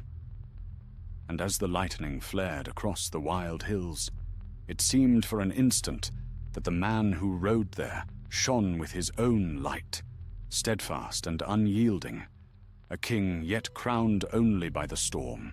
When the storms of autumn passed, and the snows crept down from the north, the land fell into silence once more. The fires of Fornost had faded to ash, but word of that battle traveled on the wind. The orc bands scattered, and for a season there was peace. Yet Aragorn knew it for what it was, a breath between storms, a false calm before the rising tide. Winter bit hard upon the north that year. Frost bound the rivers and turned the fields to stone. The rangers endured it without complaint, moving like grey ghosts through the whitened woods. Their cloaks were stiff with ice, their hands raw from the cold, yet still they kept the watch. In hidden camps they mended weapons and whispered of things to come. Aragorn spent that winter in the wild, refusing the comfort of hearth or hall. He said that a leader must share the burden of those he commanded, and none dared gainsay him. Halbarad alone rode often at his side, silent but steadfast, his eyes reading the unspoken thoughts of his friend. One night, as they camped beneath the Weather Hills, the wind rose fierce and bitter. Snow whirled about them, and the fire struggled to live. Halbarad pulled his cloak close and said, "You have grown quieter with each passing year, Aragorn. What stirs in your mind that you will not share?" Aragorn gazed into the embers. "The world changes, Halbarad. I feel it in the air and in the trembling of the earth. The shadow gathers strength. All that we have done may yet be but the prelude to greater strife." "Then let it come," Halbarad said. "We have met shadow before, and we will again. I will not yield while breath remains." Aragorn smiled faintly. "Nor will I. But this war will not be won by the sword alone. The free peoples must stand together, or all will fall. Gondor, Rohan, the North. Our fates are bound." Halbarad nodded. "And who shall bind them? If not you?" The question lingered in the cold air like smoke, and Aragorn did not answer. When spring returned, they rode again through the Angle and over the Horwell. The snows melted, and the rivers sang with new life, but the land bore scars unseen by most eyes. In the deep places, things darker than orcs had begun to stir. Tracks of wolves were found near the borders of the Shire, and once, beneath the moon, Aragorn saw a tall figure robed in black watching from afar. When he turned to pursue, it was gone, leaving only a sense of dread behind. Elrohir came soon after from Rivendell, bringing tidings. "The Nine ride again," he said. "Their presence is felt east of the mountains, and beyond, in the land of Mordor, fires are kindled once more." Aragorn listened in silence, his face grave. "Then the time draws near. Long have we stood unseen, but the hour of open war is coming. The Dunedain must be ready." For many weeks, the rangers rode out in pairs, bearing word to every hidden outpost. Aragorn moved among them ceaselessly, his resolve firm though his heart was heavy. At night, when the fires burned low, he would sit apart and gaze eastward, thinking of Elrond's counsel, of Arwen's smile, and of the long road still before him. One evening, as dusk fell upon the North Downs, Halbarad found him alone beneath the boughs of an ancient oak. "You mean to leave us again?" he said quietly. Aragorn did not look up. "I must. The time has come for me to seek allies beyond these lands. The North cannot stand alone. I will go first to Rivendell, and then to Lorien, if the lady will receive me." Halbarad frowned. "And after that?" Aragorn's eyes lifted, and there was a far light in them. "After that, perhaps to the east. There are whispers of old kingdoms in shadow, of men enslaved by the will of the enemy. If I can, I will bring them hope, or at least learn their strength. We must know what lies beyond the mountains." Halbarad clasped his arm. "Then go, my friend, and may the stars guide you. We will keep the watch till you return." Aragorn smiled, though it was touched with sorrow. "You have my thanks, Halbarad. You have ever been my brother in all but blood." At dawn he departed, taking only a few companions. They rode swiftly toward Rivendell, where Elrond received them in the high halls of Imladris. There Aragorn rested for a short time, though his heart was ill at ease. The valley was as fair as ever, with waterfalls singing and the scent of pine upon the wind. But he felt the shadow even here, faint but creeping. Elrond met him upon the terrace one evening, as the sun set red behind the mountains. "You have walked far, Estelle," said the Lord of Rivendell, using the name of his childhood, "and you are weary." Aragorn inclined his head. "Weary, perhaps, but not finished. The days grow dark, and my road leads still onward." Elrond's eyes were kind, yet filled with sorrow. "So it must be. Long have I foreseen this path. Yet take heed. Hope is not the same as haste. The hour of your choosing draws near, and you will need both strength and wisdom to endure it." Aragorn bowed his head. "I will remember." He tarried in Rivendell for a few short weeks, speaking often with Elrond and the sons of the house. In that time he saw Arwen again, though their meetings were few and quiet.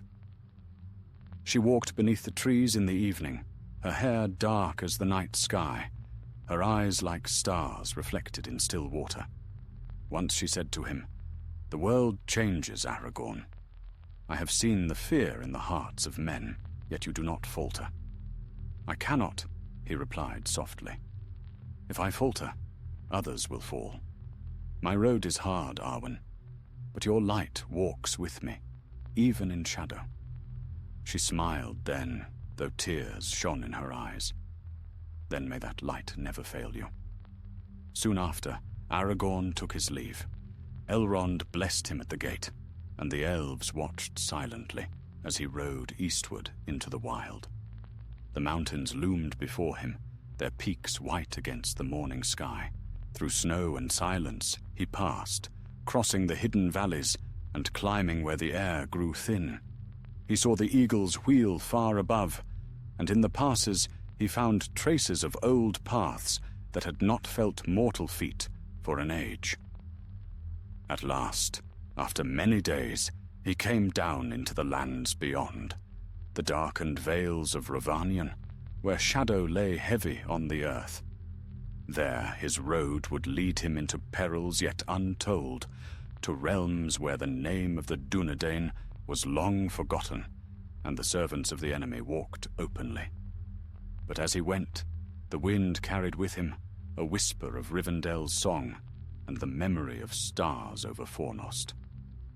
And though the wild closed about him once more, Aragorn's heart was steadfast, for he had been forged by hardship, tempered by sorrow, and sustained by a hope that no darkness could consume. The ranger had become more than a wanderer. He was a herald of the dawn that was yet to come. The sun rose pale and cold over the eastern mountains, touching their crowns of snow with fleeting gold. Aragorn stood upon a high ridge and looked out upon the wide lands beyond.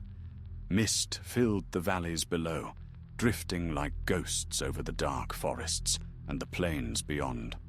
He had crossed the mountains alone now. His few companions had turned back to the north, for this road was one that no ranger of the Angle had yet walked. Before him lay the wild lands of Rhovanion, vast, lonely, and filled with ancient echoes.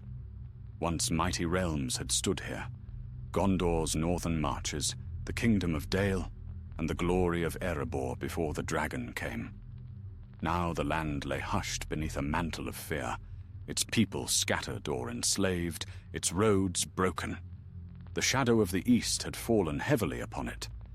Aragorn descended into the lowlands and followed the old east road, half buried in grass and creeping roots. Villages stood silent and empty, their thatch fallen in, their wells dry.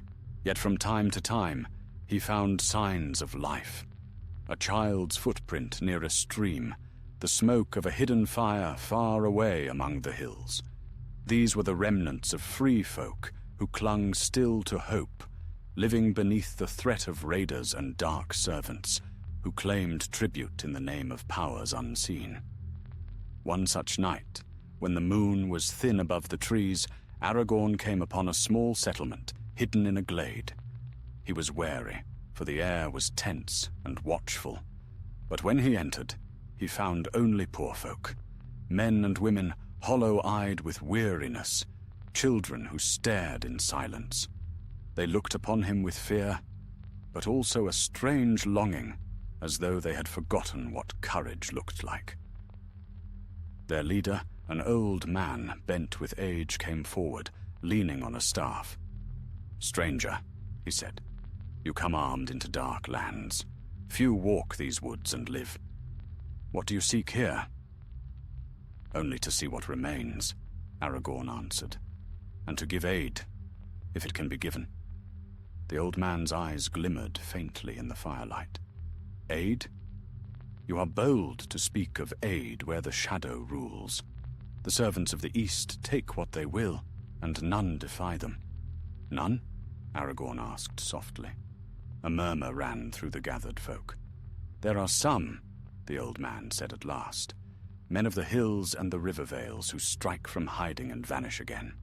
The Dark Ones call them outlaws. We call them the free. But their numbers are few, and their days are short." Aragorn bowed his head. "Then I will find them." He stayed but one night among the villagers, giving them what little food and coin he carried. Before dawn he was gone, moving eastward along the river courses. For several days he tracked faint signs, broken branches, footprints half hidden in mud, the ashes of small campfires. At last, near the banks of the upper Anduin, he found what he sought. It was a band of men, hard-eyed, thin, and scarred by long struggle. They greeted him with suspicion, weapons drawn. "State your name and purpose," said their captain, a tall man with weather-beaten skin and a streak of grey in his beard. "I am called Thorongil," said Aragorn, using again the name he had borne in Gondor. "I come from the north, from lands where the same shadow creeps.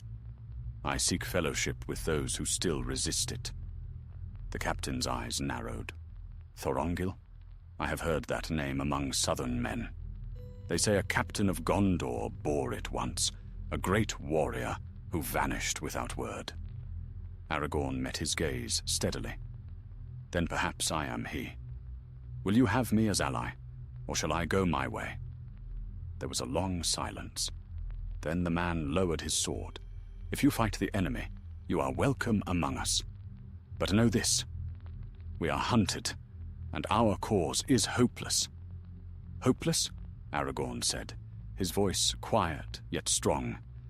"No cause is hopeless, while men still stand against darkness." From that day, he rode with the free men of the East. He learned their ways, their hiding places, their signs and signals in the woods. For many months, he fought beside them, leading small bands against the raiders who served the Shadow. They struck from forest and hill, burning enemy stores, freeing captives, scattering patrols. The people began to whisper of a leader who came from the north, tall and grim, who bore a star upon his cloak and could not be slain by sword or fire. Aragorn forbade such tales, but they spread nonetheless. Hope, faint and perilous, stirred again in the hearts of men. Once, after a hard battle near the edge of the Dead Marshes, the captain who had first met him came to Aragorn as the sun sank red. "You fight as one born to command," he said. "Our people follow you, as they would a king. Who are you truly, Thorongil?" Aragorn looked toward the east, where the mountains lay dark against the dying light. "I am only a man," he said, "a man who remembers what was and what should be again." The captain said no more, but from that night he called Aragorn not by name but by title, the Northern King. As the year waned, tidings grew darker. Scouts brought word that new hosts were gathering beyond the mountains, led by black riders whose eyes were as fire. The enemy's servants moved openly now, no longer content with stealth. The lands of men trembled before them.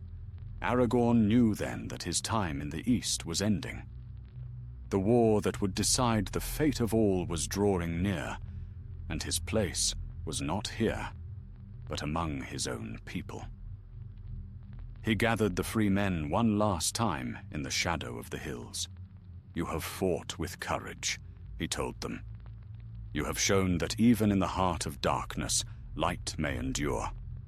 Hold fast to that light, and one day it will shine again upon these lands. I go now where my road must lead. But remember this, the hour of the shadow will pass. When the dawn comes, you will not be forgotten." The men bowed their heads, and none spoke. When he turned to leave, the captain said softly, "Go with the stars, Northern King." So Aragorn rode west again, his cloak torn and travel-stained, his sword notched from battle. He crossed the mountains by hidden ways, through snow and storm, until once more he looked down upon the valleys of Eriador. The air was cool and clear, and he breathed it deeply, as though the scent of home itself. At last he came again to the angle where Halbarad awaited him. The years had carved deeper lines upon his friend's face, but his eyes were as steadfast as ever. "You have returned," Halbarad said. "For a little while," Aragorn answered. "The storm gathers faster than I thought. The enemy's hand reaches everywhere now, but there is still time, and still hope." Halbarad clasped his arm. "Then we shall stand together, as always." They walked then beneath the birches, where once they had sworn their oaths as young men. The wind whispered through the branches, carrying the scent of spring's first rain. And as the sun set beyond the western hills, Aragorn looked upon the fading light and spoke softly, more to himself than to Halbarad. "All I have learned, all I have endured, it was for this. The world is darkening, but I have seen the light that waits beyond it. The day will come when the king must rise." The wind stirred, and the stars kindled one by one above the hills. Their light fell upon him like a blessing, silver upon grey. Thus ended the long tale of how Aragorn learned to be a ranger, the years of shadow, of hardship, of patience, and courage. The crown was yet far from his brow, the sword yet broken at Elrond's house, but the man who would one day be king was forged in those silent watchfires of the north, and the night deepened. But he didn't fear it, for he had learned that even in the blackest dark, the stars still shine.